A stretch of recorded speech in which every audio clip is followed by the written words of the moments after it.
لله قوي السلطان الوادئ برهان المبسوط في وجود كرامه وإحسانه. اللهم صل وسلم وكريم العظيم على مفتاح الباب رحمة الله عدد ما في علم الله صلاة وسلاما دائمين بدوام ملك الله وعلى آله وصحبه عدد كل ذرة ألف مرة. أما بعد. Yang saya hormati dan saya muliakan para habaib, mohon maaf apabila tidak bisa saya sebutkan satu persatu, tetapi tidak mengurangi takzim kami kepada beliau. Dan juga yang saya hormati para kiai, para alim ulama, para asatid, para tokoh masyarakat, wabil khusus Haji Muhammad Nafi. Semoga beliau beserta keluarganya Allah berikan kesehatan, panjang umur, Allah kabulkan hajat-hajatnya, Allah mudahkan segala urusan di dunia maupun di akhirat. Jamaah hadirin umat baginda Nabi besar Muhammad sallallahu alaihi wasallam. Malam hari ini kita tidak perlu panjang lebar. Malam hari ini kita berbahagia sajalah, karena malam hari ini kita berkumpul, banyak sekali disebut nama Nabi Muhammad. Maka tidak pantas bagi kita bersedih ketika disebut nama Nabi Muhammad. Busra lana, ini kabar gembira bagi kita semua. Nabi Muhammad itu kegembiraan bagi kita sebagai umat Nabi Muhammad. Jamaah hadirin yang dirahmati Allah, mungkin selama ini kita di dunia,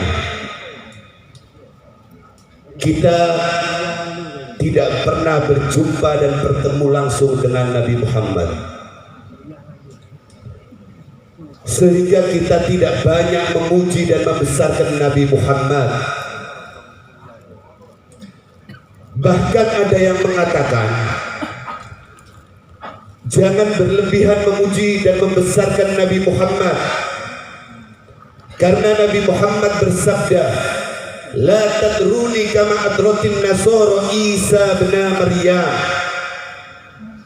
Jangan berlebihan memuji aku, kata Nabi, seperti orang-orang Nasrani memuji Isa anak Maryam. Nah, sekarang saya mau tanya sama kalian semua, mau tanya sama sampean semua, apa sih yang dimaksud berlebihan memuji Nabi? Tolong jelaskan kepada saya. Kan dilarang berlebihan memuji Nabi Muhammad. Sekarang saya mau tanya, yang dimaksud berlebihan memuji Nabi itu kayak apa? Seperti apa? Beri saya contoh. Jangan cuma ngomong, sekedar mengatakan jangan berlebihan memuji dan membesarkan Nabi Muhammad, tapi tolong jelaskan kepada kami apa yang dimaksud di dalam hadis tersebut.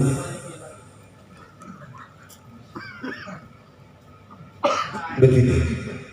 Tolong perhatikan baik-baik. Perhatikan baik-baik. Yang dimaksud di dalam hadis tersebut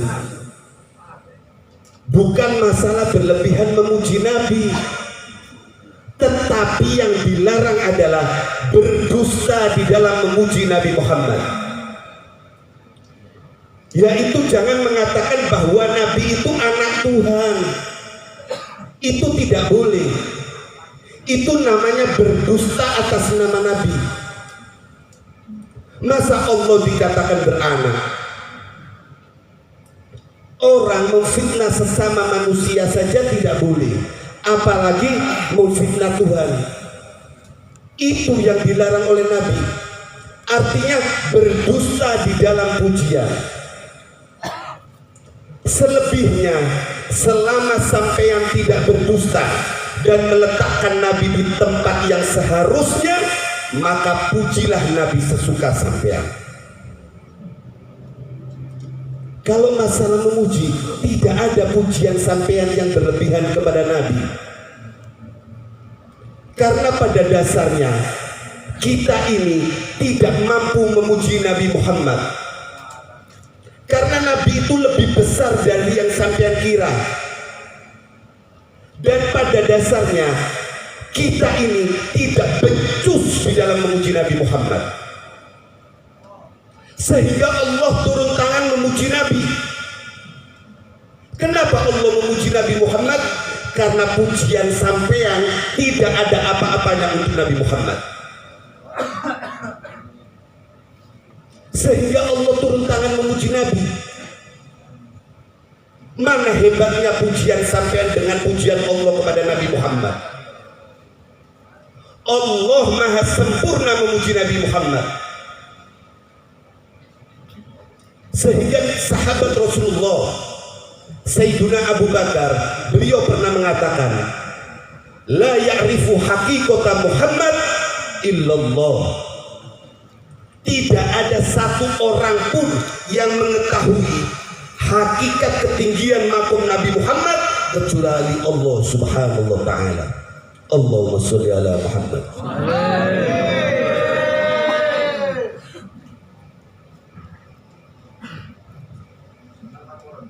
Jamaah hadirin yang dirahmati Allah,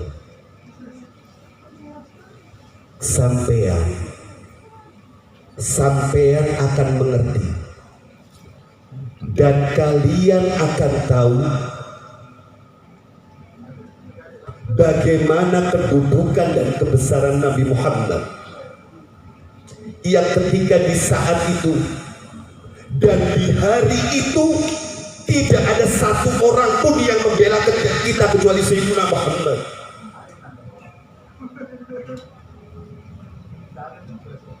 Di dalam hadis yang sahih diceritakan bahwasanya ketika hari kiamat terjadi, semua manusia dikumpulkan oleh Allah Ta'ala di padang mahsyar.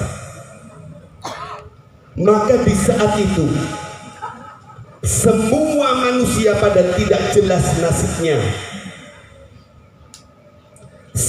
Di saat itu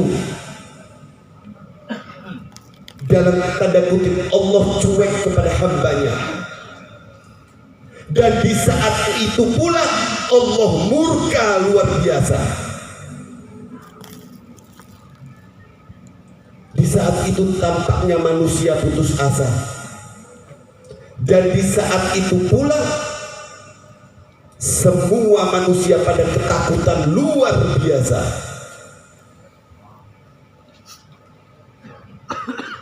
Bayangkan itu matahari, jaraknya cuma sejengkal. Semua manusia berkumpul, khufatan urratan, dalam keadaan telanjang. Semua sibuk dengan urusan masing-masing. Di situ menunjukkan betapa hinanya kita manusia di hadapan Allah Ta'ala. Siapapun orangnya tidak ada yang berpakaian, semuanya telanjang. Para ulama mengatakan ada sebagian manusia, ada sebagian orang yang tidak telanjang. Siapa mereka? Umat Sayyidina Muhammad sallallahu alaihi wasallam. Kenapa umat Nabi Muhammad tidak telanjang? Karena Nabi Muhammad malu apabila melihat umatnya telanjang. Allahumma sholli ala Muhammad.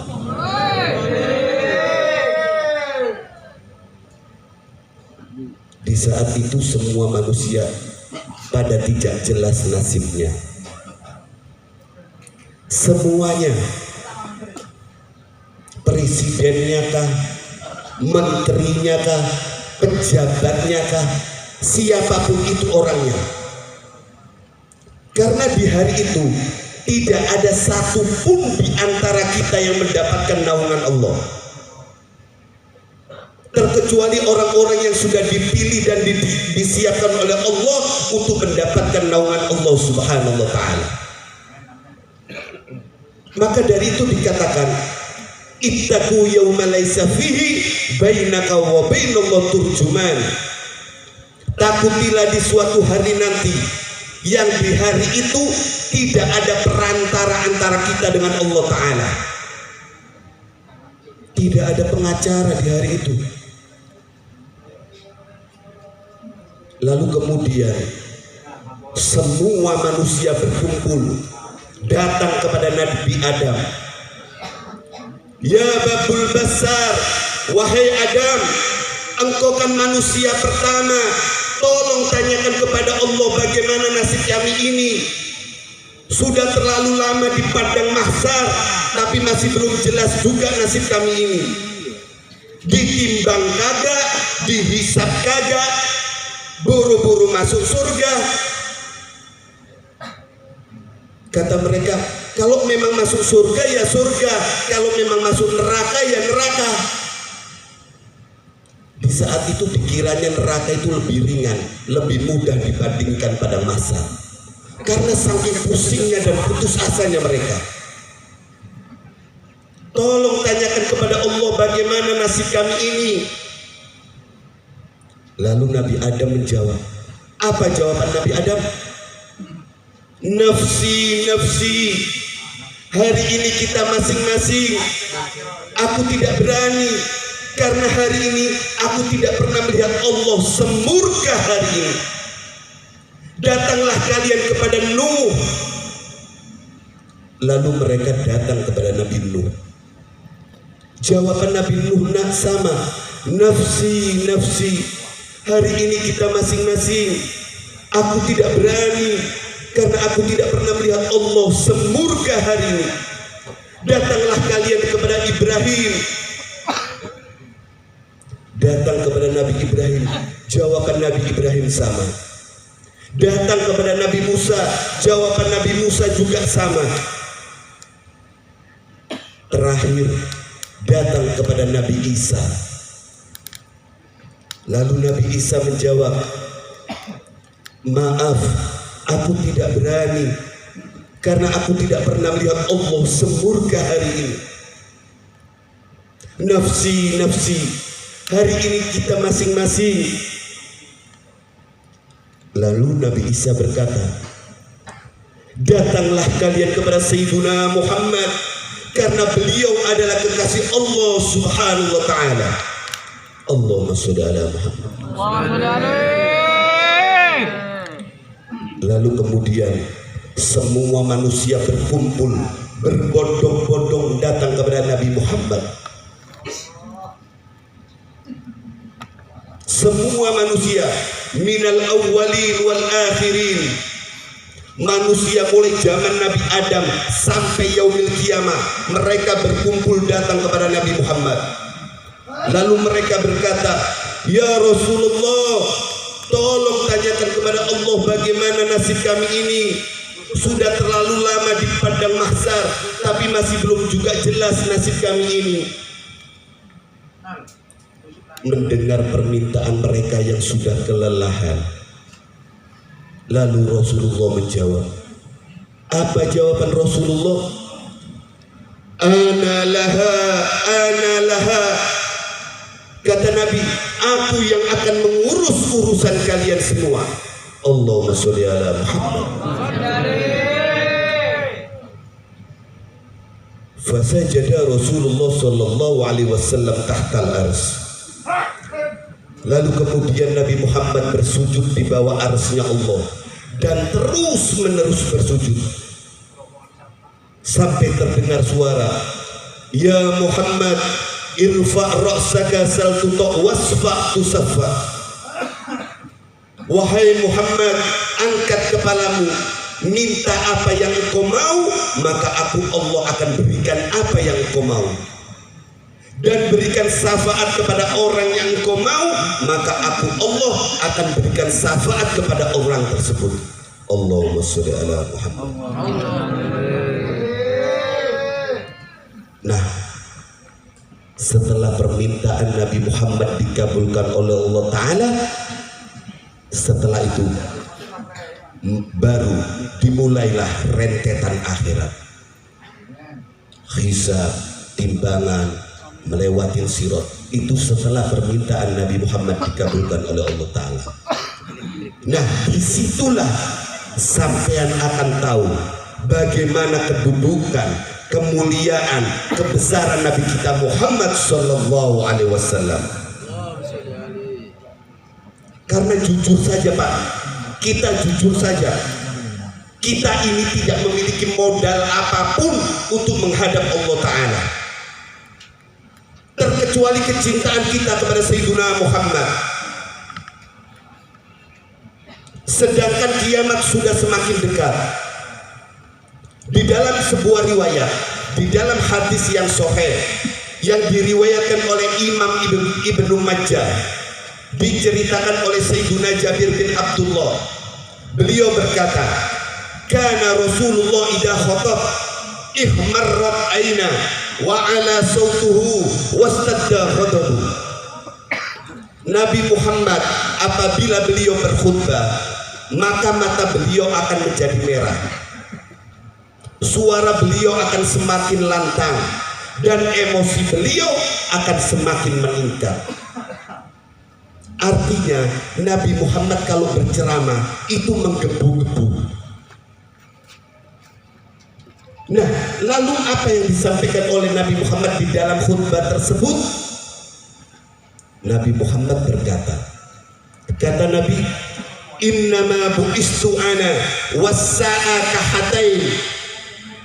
Aku ini diutus oleh Allah dan jarak antara aku dengan kiamat seperti ini, kata Nabi Muhammad. Artinya Nabi Muhammad dengan kiamat itu begitu dekat, dekat sekali. Maka jika Nabi mengatakan kiamat itu dekat, berarti kita mesti memperhatikan apa itu kiamat. Lalu di dalam riwayat yang lain, di dalam hadis yang sahih yang diriwayatkan oleh Imam Bukhari dan Muslim, ada seseorang datang kepada Nabi Muhammad, lalu beliau berkata, ya Rasulullah, mata sa'ah. Ya Rasulullah, kapan kiamat? Lalu Nabi menjawab, kata Nabi, ma'adattalaha. Sekarang aku mau bertanya kepada engkau, memikirkan kapan kiamat itu tidak penting, tetapi modal kamu apa untuk mempersiapkan kiamat? Memikirkan kapan kiamat itu tidak penting, cuma modal kita apa untuk menghadapi kiamat. Loh, kiamat itu pasti, cuma modal kamu apa, kata Nabi. Lalu orang tersebut menjawab, kami tidak punya modal apa-apa ya Rasulullah. Ma'adatu bikasrotis saum wala sholat wala sodaqah walakin uhibbullaha wa rasulah. Ya Rasulullah, kami ini tidak banyak puasa sunnah, kami tidak banyak sholat sunnah, dan kami tidak banyak bersedekah, tetapi kami cinta kepada Allah dan cinta kepada engkau ya Rasulullah. Allahumma sholli ala Muhammad. Mendengar jawaban orang tersebut, lalu Nabi Muhammad bersabda, al-mar'u ma'aman ahab. Di dalam riwayat yang lain dikatakan, anta ma'aman ahbabta. Kata Nabi, engkau akan bersama dengan orang yang engkau cintai. Allahumma sholli ala Muhammad. Jadi malam hari ini kita berkumpul karena kita cinta kepada Sayyidina Muhammad. Amin. Dan inilah satu-satunya modal kita untuk menghadap Allah Subhanahu wa Ta'ala. Karena Nabi Muhammad berjanji bahwa seseorang akan dikumpulkan bersama dengan orang yang ia cintai. Semoga Allah senantiasa meletakkan di hati kita kecintaan kepada Sayyidina Muhammad.